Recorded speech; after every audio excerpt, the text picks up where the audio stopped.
Todos conseguem ver? Sim.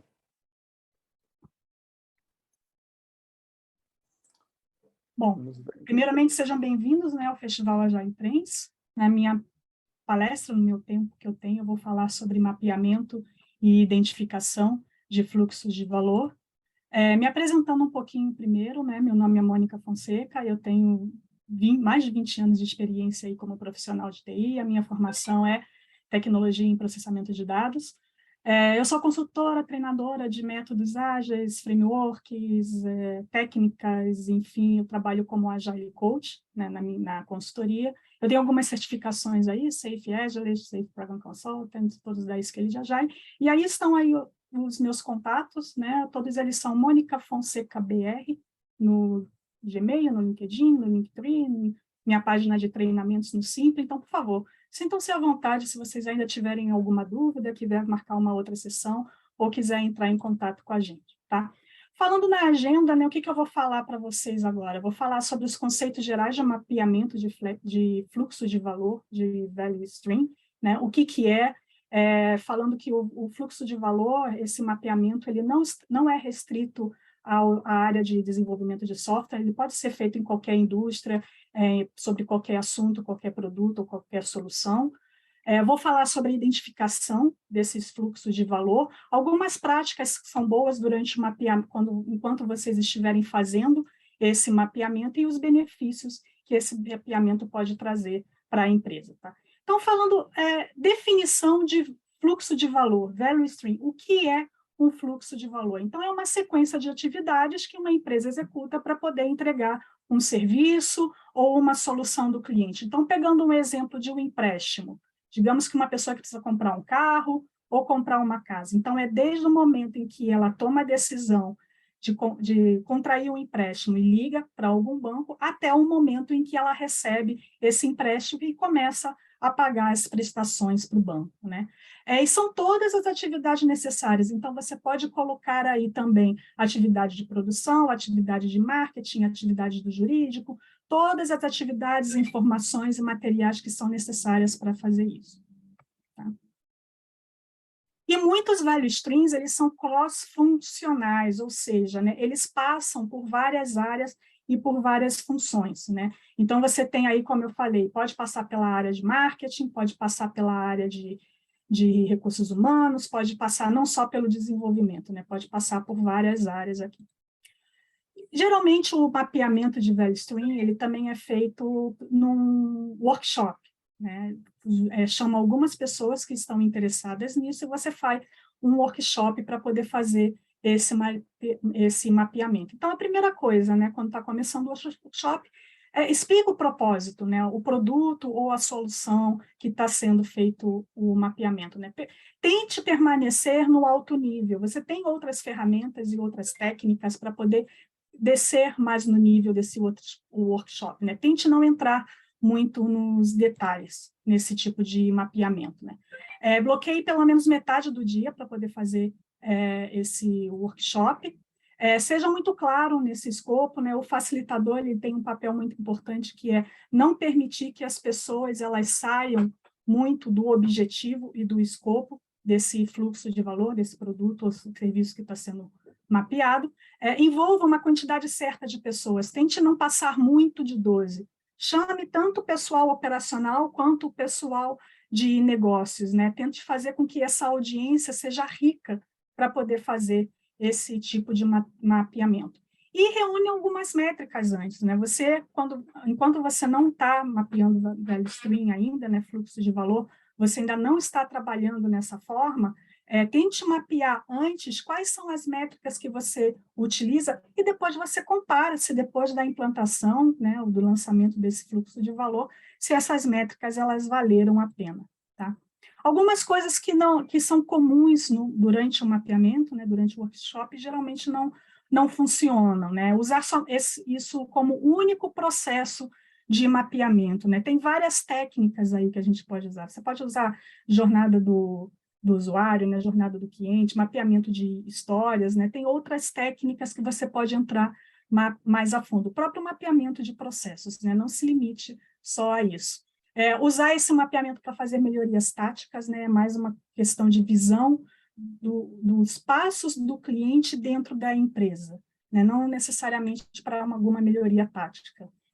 Criar os fluxos de valor e não tomar ação nenhuma, ou seja, você pega metade de um dia, né, metade de um tempo das pessoas e depois você não toma ação nenhuma. Né? Então, isso traz muita frustração para os times, geralmente. Mapear um time inapropriado, né, onde nem todos que estão ali seriam os necessários para poder fazer esse mapeamento. Então, tenta mesclar entre pessoal operacional, pessoal de negócio e alguma liderança para poder ajudar nas decisões, né? Criar esse mapeamento sem métrica ou sem dados, né, como eu já falei, né, é muito ruim você não ter ideia se por acaso o que você está implantando ele está funcionando ou não. É bom você se basear em fatos, se basear em dados para poder fazer isso. E alguns benefícios, né? O mais importante das estruturas ágeis é se reorganizar ao redor de valor, né? Como os meus colegas já falaram anteriormente, né? As pessoas estão realmente tentando sair dessa visão de projeto e começar a haver uma visão mais sistêmica do fluxo como um todo, né? De todo o contexto do negócio, do produto ou do serviço que você entrega para o cliente, né? É uma excelente maneira de visualizar o fluxo do início ao fim, né? O end-to-end.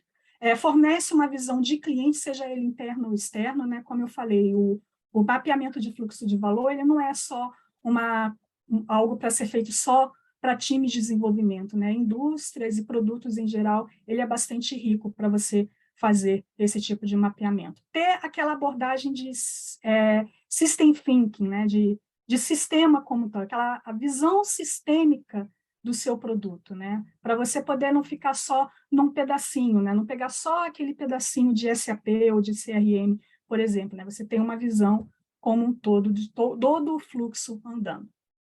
É uma maneira de fomentar a melhoria contínua, né? Você consegue identificar os seus gargalos e onde você pode fazer essas melhorias e direciona a identificação objetiva de melhorias, né? Baseadas em métricas. Então, como eu falei, é importante coletar métricas antes, para você ter essa ideia, né? E poder acompanhar como é que está o seu progresso depois que foi implantado esse fluxo de valor, e até para você tomar a decisão, né? Que a gente usa muito no ágil, não é só isso, né? Mas quando a gente identifica que alguma coisa não está dando certo, ou que a gente precisa se adaptar, então mude de direção, faça as mudanças necessárias, né? Não tem problema nenhum você se adaptar a essas mudanças. E permite um foco nas áreas de maior impacto, né? Você consegue visualizar onde é que estão os seus gargalos, então você coloca foco nessas áreas de impacto para poder fazer as suas mudanças principais. Quais são os passos, né, para a identificação de um fluxo de valor? A primeira coisa, você identifica o fluxo de valor operacional, ou seja, como que anda a operação, desde o momento em que o cliente liga, pedindo um empréstimo, até o momento em que ele recebe o dinheiro e começa a pagar as prestações, né? Quais são os sistemas que suportam esse fluxo de valor operacional que foi identificado? Então, sistemas de atendimento, sistemas de logística, sistemas de CRM, sistemas de...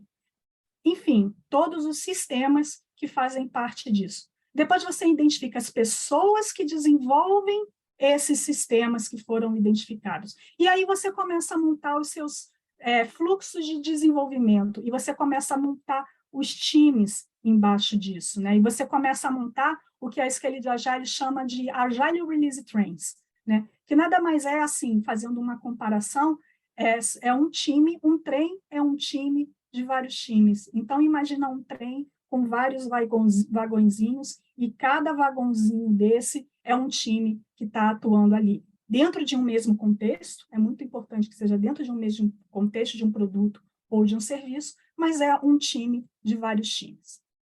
Pegando um exemplo prático, né? Digamos que eu tenha ali, como eu falei, um empréstimo bancário.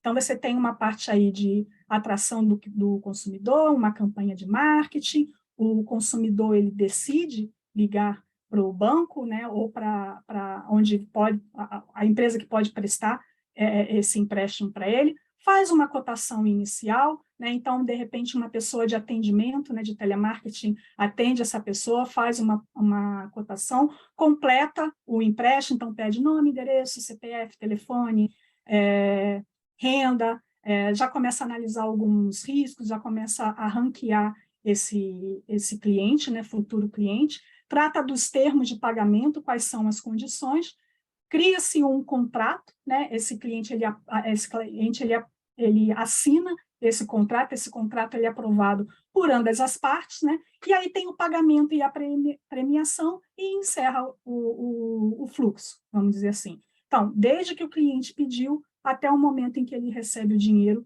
e começa a pagar esse fluxo. Aí você identifica os sistemas que fazem parte. Então, você tem aí o sistema de canais, de cotação, por exemplo, né? Pontuação, os sistemas de core banking, né? Bancos e transações. Então, você começa a identificar os sistemas. Depois, você começa a identificar quais são as pessoas que fazem parte do desenvolvimento dos sistemas.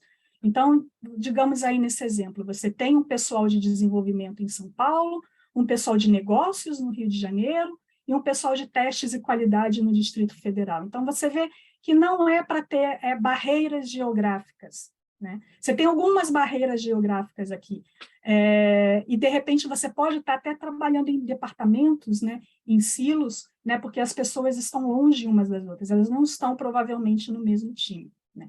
E aí você começa a falar quais seriam os fluxos de desenvolvimento para atender esses sistemas. Então, uma vez que você tem aqui o fluxo de valor identificado, você começa a ver qual é o fluxo de desenvolvimento. Então, você tem desenhar a demanda, validar os requisitos de hardware e software, então você tem aí o pessoal de desenvolvimento, de negócio, de arquitetura trabalhando junto, você tem um momento de aprovar, de aprovação, começa a desenvolver, testar e homologar, então você tem aqui pessoal de teste, de qualidade, pessoal de negócio que vai acompanhar, de repente, a homologação, tem uma aprovação final e um lançamento em produção. Então, você vê aqui, digamos que leve alguns 2 dias aqui, 3 dias aqui, 2 dias. E digamos que aqui, só para aprovar, leva uns 5 dias para poder fazer essa aprovação. E para testar e homologar, você leva uns 7 dias, porque lembra, você está com os times separados, né? Você, até geograficamente, né? Então, qual que é a proposta que a gente pode juntar para tentar reduzir esses atrasos, né? Você tenta juntar os times para que isso não ocorra, isso é uma possibilidade, é uma forma. Você também pode automatizar essas passagens para teste, para homologação e para produção, isso pode facilitar bastante. E aí, de acordo com o fluxo de desenvolvimento, você começa a montar os times, e aí eu peguei aqui o exemplo de Scrum, né? Me inspirando nos times Scrum, você começa a montar esses times que atendem aquele fluxo de valor de empréstimo, que fazem parte de um fluxo de desenvolvimento, e eles se juntam ao redor de um assunto, né, de um contexto. Né? Aqui um time de CRM, um time de pós-vendas, ou um time de vendas. E, geralmente, a formação a gente propõe que seja assim, para você evitar que tenha esses gargalos, então começa a juntar esse pessoal de desenvolvimento, de negócio e de testes e qualidade, que apesar de estarem separados geograficamente, mas junta eles num time só, para poder evitar esses atrasos. Então, você tem aqui um pessoal de qualidade, pode ser um tech lead, você tem o product owner, que ele está muito próximo do negócio, ele tem aquela visão de cliente para passar para o time. Você tem o Scrum Master, né, que é aquele líder servidor, né, aquela pessoa que auxilia o time nas práticas, e você tem o time que executa, né, o desenvolvimento. Então, a gente fala time de desenvolvimento, pessoal de desenvolvimento, de teste, QA, e até fornecedores. Né? Não é uma prática boa você deixar os fornecedores dentro da casa deles. Traz esse pessoal para dentro da sua casa e coloca eles dentro do time, porque eles também foram identificados aqui, nessa fase. Tá? Então, monta um time multidisciplinar que possa fazer todo o fluxo e não tenha dependências e não tenha tantos gargalos. Alguns exemplos, quando vocês forem começar a identificar os trens, né, os times de vários times. Você pode fazer baseado em canal, então você pode montar um trem de canal online, mobile, um por marca, um por telefonia. Você pode fazer uma área ao redor de uma área funcional, que seja empréstimo, crédito, o core banking, né, os sistemas bancários aqui, outro de canais, pode fazer por serviço, né, ou seja, a procedência desse pedido, processamento das transações, serviço ao cliente, atendimento, enfim. Você começa a montar de forma que aqueles gargalos que foram identificados, eles não aconteçam mais. Tá? Quando é que a gente realiza esse workshop, né? Aí, de novo, me baseando no framework, pegando o exemplinho, né? Inspiração no framework lá da Scale de Agile, tá? Geralmente, o que acontece, né? Você tem uma decisão aqui, né? De vamos ser safe ou vamos ser vamos usar fluxo de valor, né? Ou vamos utilizar determinado framework para a escala, né? Você treina as pessoas, treina os agentes de mudança, treina os líderes, os executivos, os gerentes, porque assim até um conceito que é do Agile, né? Os líderes, eles precisam dar esse pontapé e tracionar os times e dar o incentivo para os times continuarem nessa mudança. Então, você treina todas as pessoas, faz o workshop de identificação de fluxo de valor e de times de vários times, né?